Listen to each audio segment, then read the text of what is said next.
Hard to follow Grant Cardone. How about that? That was a fun surprise, wasn't it? Oh, Having yeah. Grant in the house, little drop-in, It was the little best surprise birthday visit. surprise for Albert, right, babe? So I don't know if any of you guys heard. Well, I'm actually Glenn's wife. You know this one. You heard it. You dropped a little bomb there about the show. Did y'all see the show? Did y'all see Undercover Billionaire? Okay.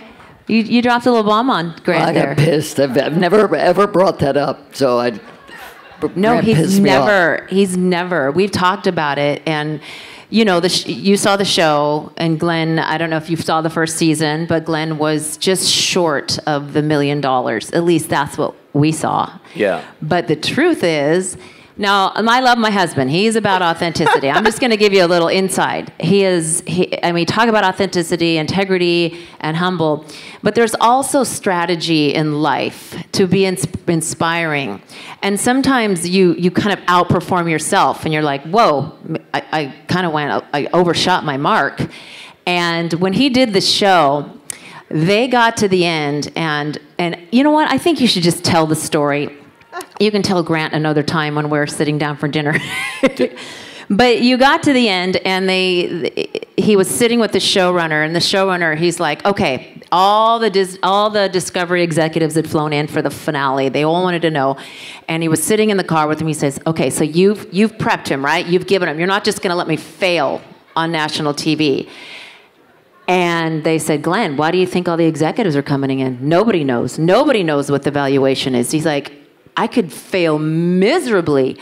And he's like, and that's reality. So they sit down. Before they sit down, Glenn goes in the sales. He's with the guy, the appraiser, and he starts talking about the show. Okay, we got franchising, we got opportunities here, we got merchandising, we got this, we got that. And they're in his ear because they put in this little thing just to guide the production. And they're like, Glenn, stop selling. He's like, nope. And then they kept going, and he kept going, and we got this, and they're like, Glenn, stop. And he's, nope. He just kept going because you tell your... All right. But Glenn, before you start, you did it better than Grant, though. Yeah, I think he did. Because Grant cheated because he used yours as the blueprint. He had an advantage. Well, it wasn't cheating. He just had a blueprint. He had a way what to do and what not to do. And sometimes that's how you follow successful people. You see what they do and what they don't do. So, look, it is what it is. It's all good. I'm happy that people were inspired and learned and were able to do things. Just the quick backstory, and we can move on, is that we did a show 20 years ago, and I had won the reality show. So I kept getting people calling me, do you want to do another show? And I kept saying no. Do you want to do another show? No. I finally started to bark back. All right, I'll tell you what, want me to do another show? Drop me off anywhere in this country with no money, no contacts. I bet I could build a business. You wanted to see that show? And they go, okay, we'll do it. And so I end up in a meeting with the president of Discovery, and they say, go do your show. And I'm like, holy crap, what am I going to do now? And when I started, I had no idea what to do. Grant says, I wouldn't have slept in a truck, right? Well, I didn't know where I was even going that day. They just picked me up, dropped me off, and I hadn't gotten a plan. So by the end of it, after 90 days, when it was that last day and I was with the showrunner, the main guy, he ended up sitting with me and telling me that nobody knows the valuation. And that got me a little nervous. I thought, it's got to be a little bit produced, right? Like, don't they know? And they didn't. So I was selling, as Mindy said. I mean, I was nervous. Like, did I hit my mark?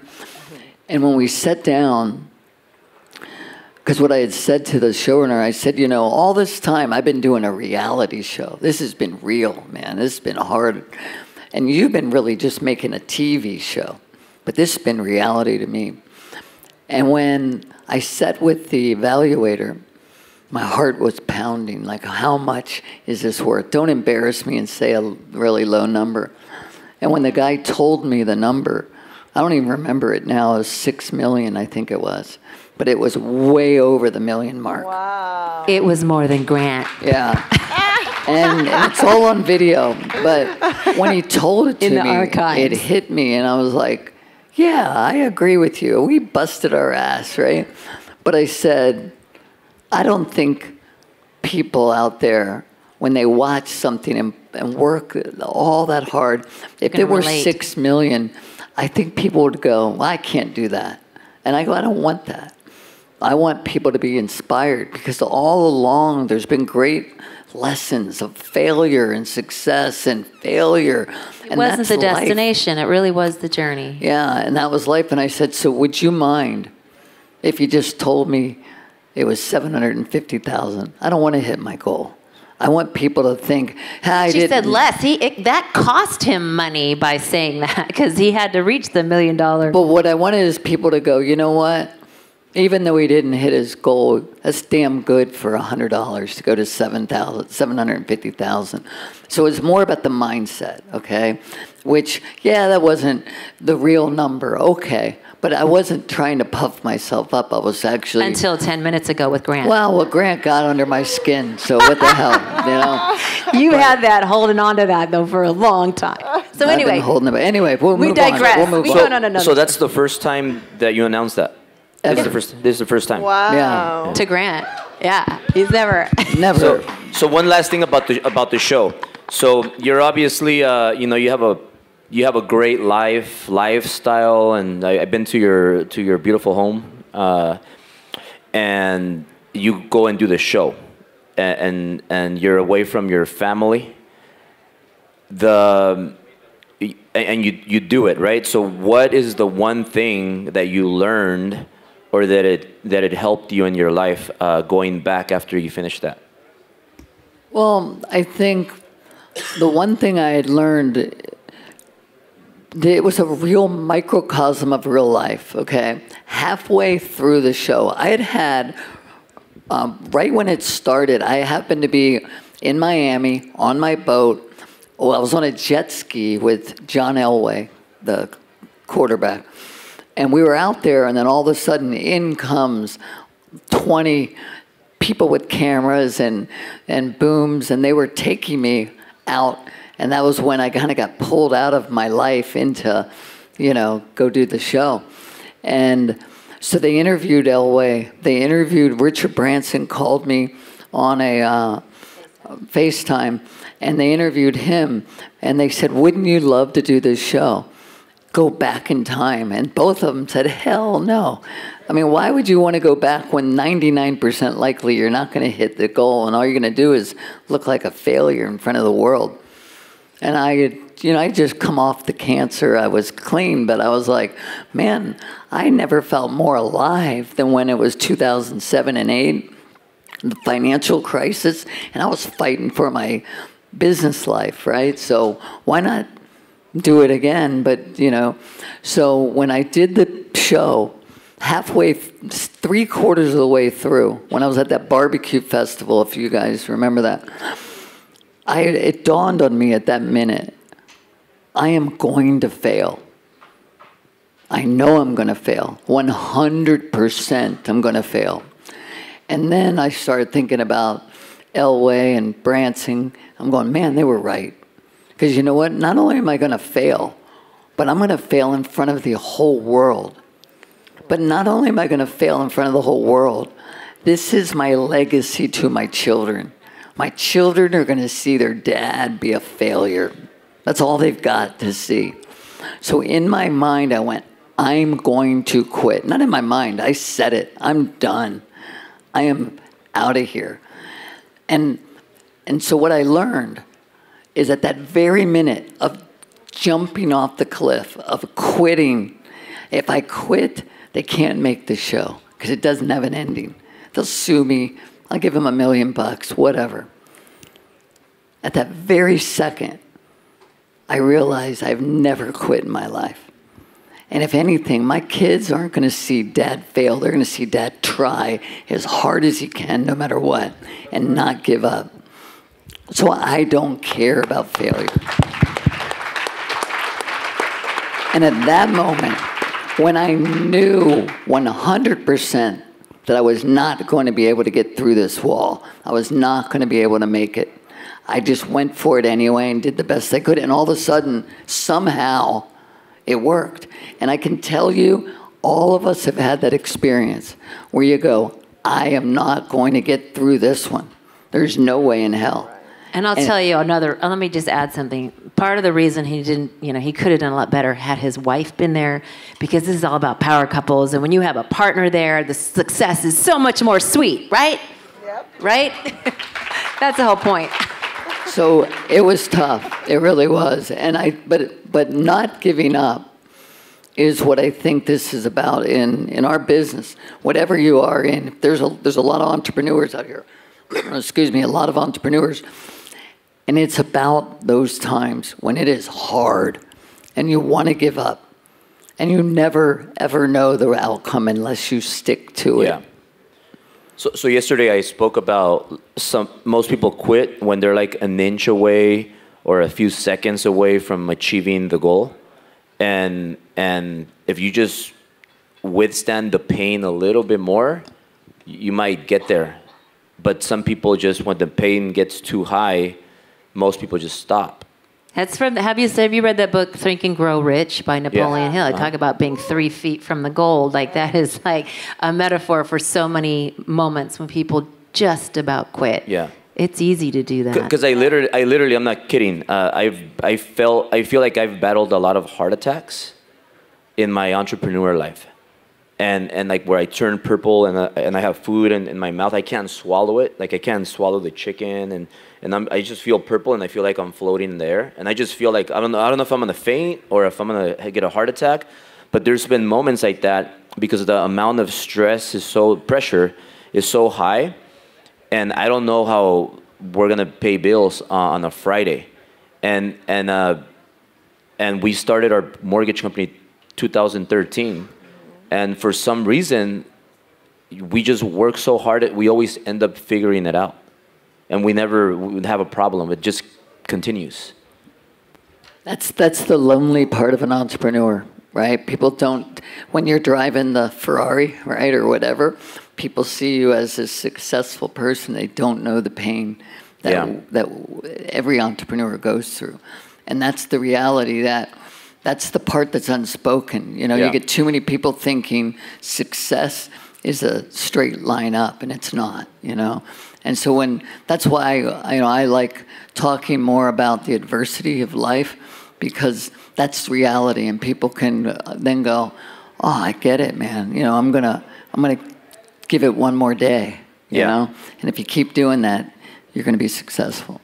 So, Mindy, question for you. What do you enjoy doing the most with Glenn? When you have free time? Well, what I can say here, you could say anything. There's no kids. We have a great marriage. 22 years. How long have you guys been married? Since 2013. 2013. Okay, right when you guys were starting. We've been together like 17 years. Well, I met her when I was 25. She was 23. Now I'm 42. Just babies. And then 2008. That's when we lost everything. So for 2 months, we slept in the Ford Explorer. See, doesn't it make success all that much more sweet when you've slept on the floor?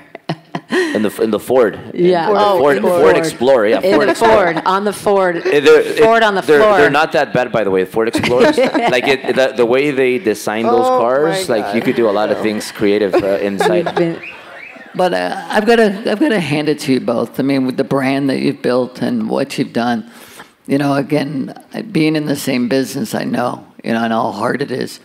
And it's one thing to make money, right, in any business. Yeah. It's another thing to keep it. Right. And it's another thing to have a great reputation. Right. And to be able to have people that you surround yourself with that, we call them the balcony people and the basement people, right? You got to surround yourself with balcony people that lift you up, right? Not the ones that want to pull you down. And you guys have done very well at what you're able to accomplish, and I'm really proud of you. Even, from when you were 19. Okay, so it's been wonderful. Yeah, I know you since I was 19. I know, that's crazy. I used to submit loans to Stearns Lending. A lot of people, I'm sure. Sold, yeah. But you know what? Just on the Ferrari thing, why I got the Ferrari? There's a story behind it. So the story is that me and my dad, we used to paint homes. So we used to go paint homes in Beverly Hills and Bel Air. And we used to live in the ghetto. So we used to drive like 45 minutes. Sometimes we would get traffic from LA all the way to Beverly Hills, Bel Air. So we would go from a not so nice area where shootings and drug dealing was normal. And then we would drive there and paint these big mansions with nice cars. So one day I just saw a nice red car. I didn't even know it was a Ferrari. And I asked my dad, like, hey, how come we don't have this? How come we don't live in a mansion like this? I didn't even know what a mansion was. I was 6. How come we don't have a house like this and a car like that? And he told me that's not for us. That's not for us Latinos, you know, because that's how we grow up, a lot of us.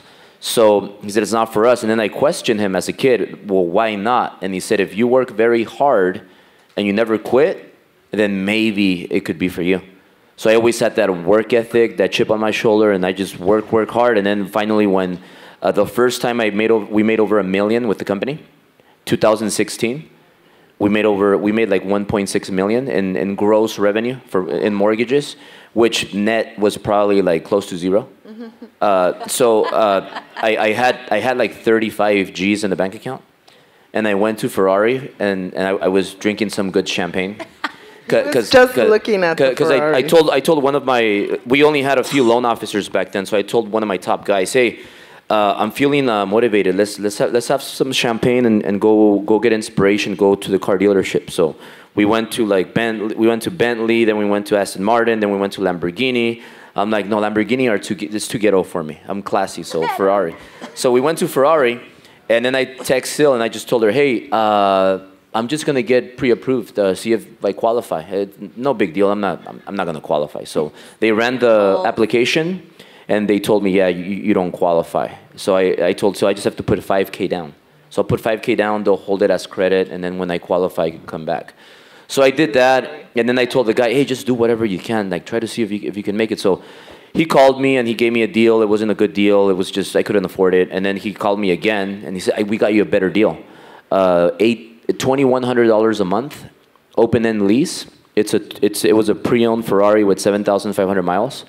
Ferrari Italia 458, and it was $39,000 down. So I had just about that. So I told Sil, and Sil was pregnant. Yeah.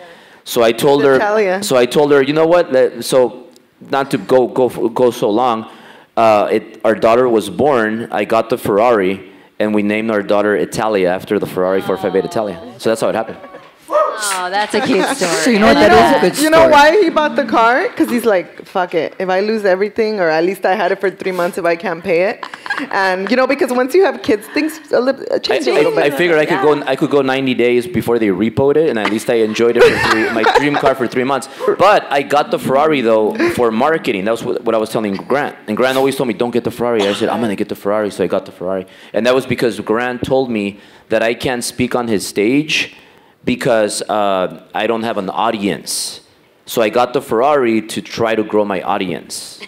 And then since Grant didn't allow me to speak on his stage, I said, Grant, fuck this, I can't wait. I'm gonna do my own event. So we started Driven. So you know, that's a great story. And look where you are now. I think the idea of the Ferrari, whether it's a Ferrari or whatever it is, right? It's not that it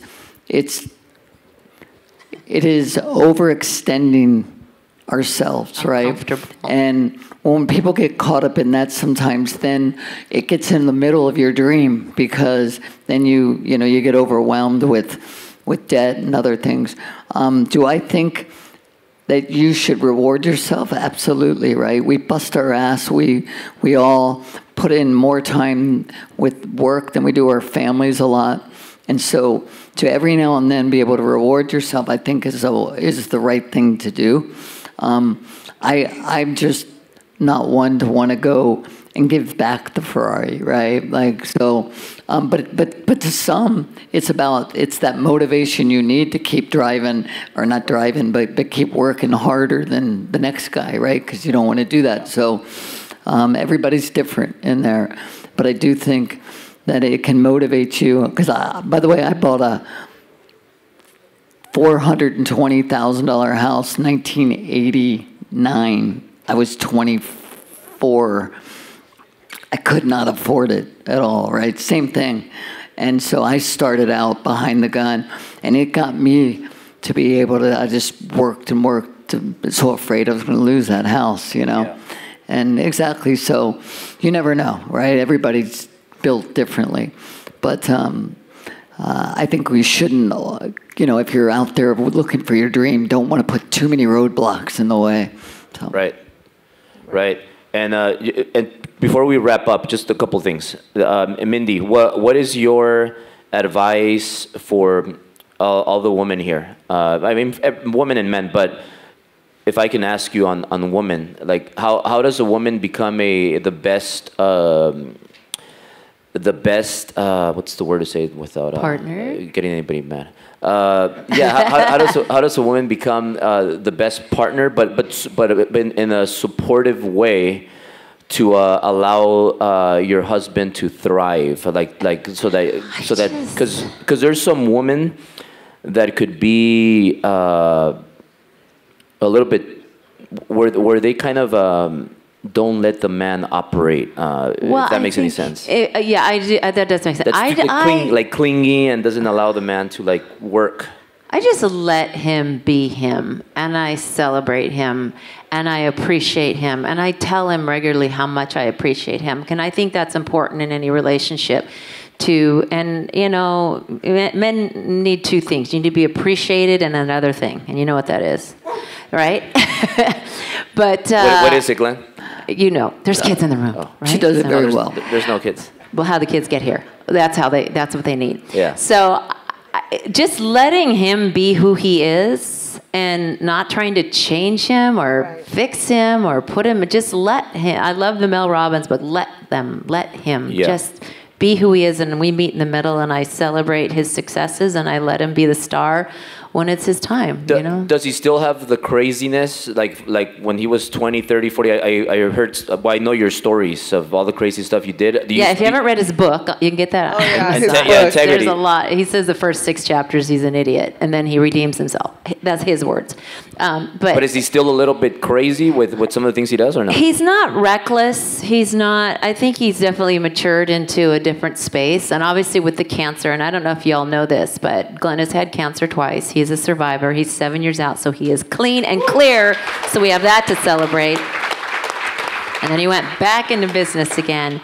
But his whole life is about no excuses. And ad nauseum, we hear that at home. No excuse, no excuse. But the biggest thing that he did on this show was he celebrated this crew and the cast that put no excuses in the way of having their success. Because you're always going to have an excuse not to do something. Oh, I wish I could. I have to. I'll try. There's always an excuse. This guy doesn't eat anymore. He doesn't eat at all. When he had his second cancer, he had his epiglottis, not his tongue, his epiglottis cut out. That prevents you from choking. When you swallow, it covers your windpipe. He cannot eat. He cannot drink. He cannot swallow ever, ever again. So when you're sitting down for a meal, think of how beautiful and valuable meeting for food is, and how much we gather in celebration, how much we talk, think, and celebrate and share the idea of food. But he doesn't make excuses. He's glad to be alive, and what he's done now, he's pivoted. So now he cooks. He never used to cook, but he's become the best cook, and he loves to celebrate meals with the family. So he has adapted his situation to work for us. So he shares the meals in a way that's meaningful, but he doesn't have excuses. Thank you. I mean, I do eat. I just have to eat a shake, and it doesn't. You have to eat, obviously. And you drink. feed yourself, but you don't. And I can wet my mouth, but the reality is, I'm alive, right? Like, big deal. Okay. It just.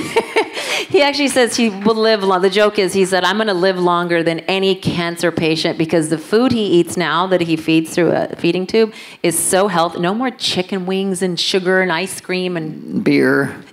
Jack Daniels.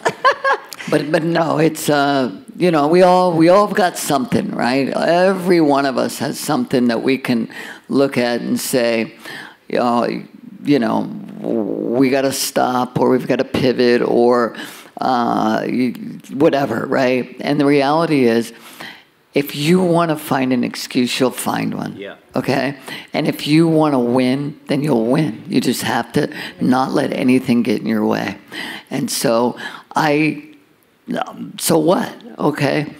That's yesterday, right? I'm alive and I'm still doing what I'm doing. I'm grateful to be able to be on this planet and have this beautiful woman by my side and my children and a wonderful company. And speaking of that, can I just mention, he went back after the show, he went back to work. We opened Kind Lending. Some of our great team is in the house right here. Delfino, Natalie, Brandy, and Manny. I know they're here. Thank you guys. We're the fastest growing mortgage company right now. We are just, he's doing it again. We're doing it together. It's been so fun this time around to be part of this growth, be part of Kind Lending. And no, we're not advertising on Pornhub, but we are really having fun. We are having a lot of fun and creating quality experiences for people. The chief kindness officer. Yeah. Again, we could have been, huh? That first 6 months was rough. Like Sorry, we said, Delphine. we had a couple hundred people. We were on a Zoom. I bring Grant on. He tells everybody, how we're to advertise. I then get Mindy up there.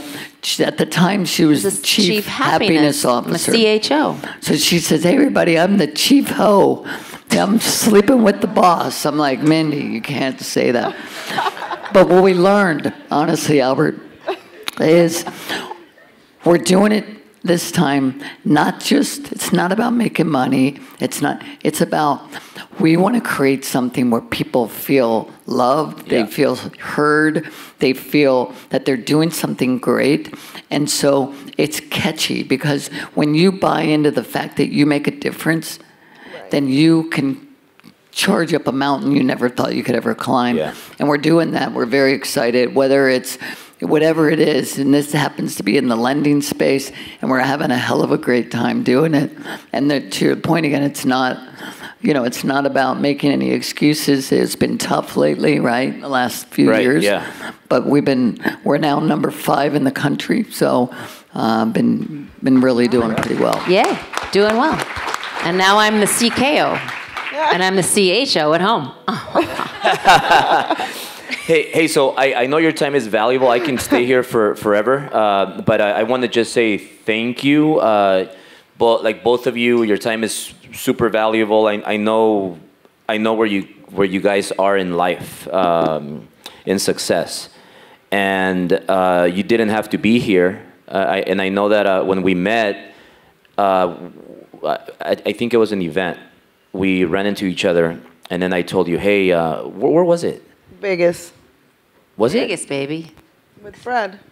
No, but that was the first time I met you. So the first time I met you in person was Bradley's. In Brad's event like 3 years ago. And the funny thing is that I was a speaker, you were a speaker, and Alex Hormozy was a speaker. And nobody knew who Alex Hormozy was. He had like no followers, nothing.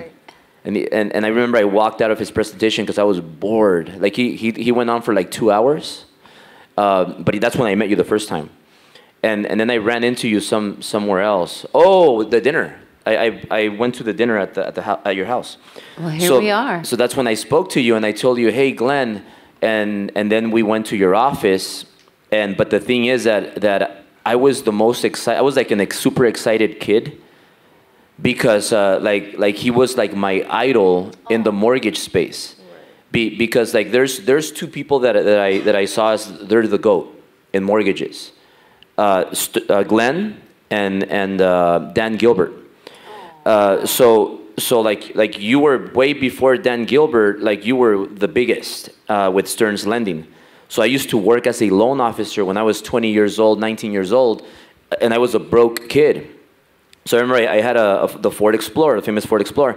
I used to go to the office, and I was so broke that I would take a sandwich that my mom would make me, and I didn't have any food. So I would just eat title rep food. You know, the title reps bring you like pizza and sodas. So I would eat pizza slices, and I always been in shape, had a 6-pack. That's the first time that I lost my 6-packs. I was eating pizza and all that stuff every single day for a year. So what I did was they gave me a farm package, and they said, hey, just make some calls. I didn't have any leads, no social media, no brand, no nothing. I was a 19-year-old kid that looked like a kid. So it was hard for people to trust me, but I just cold called. And I didn't stop. I started at 8 in the morning, didn't stop till 10, 11 p.m., sometimes midnight. And what I would do at 6 p.m. is I would, because I was already kind of worn out and I was hungry, I would get the Coke, the soda, and I would put some Absolute vodka in it. And that'll make my cold calls even better. I'm not saying that you guys have to drink, but I would do that. Like, so I was drinking Absolute vodka because it was cheap, $25 for the 1.75 liter.